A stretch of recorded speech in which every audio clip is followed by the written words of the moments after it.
Focus spells are not really spells. Don't think about focus spells as spells. Think of focus spells as special, semi-magical abilities. It's difficult to think of a perfect example from the fiction.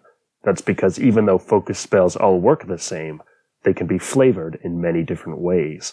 A cleric has domain spells. A witch has hex spells.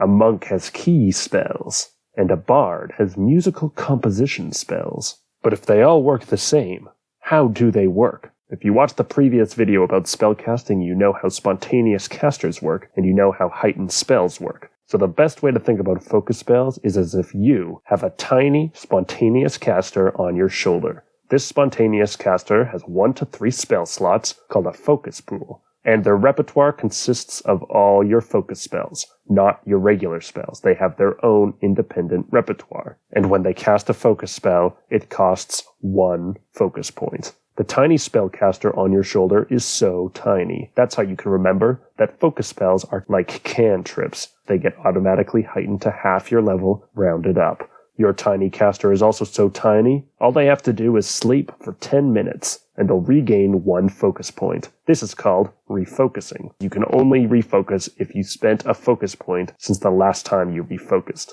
To put it simply, no spamming. During your daily preparation, your tiny caster regains all their focus points. Refocusing always takes 10 minutes, but depending on your class, you might have to do something different when you refocus.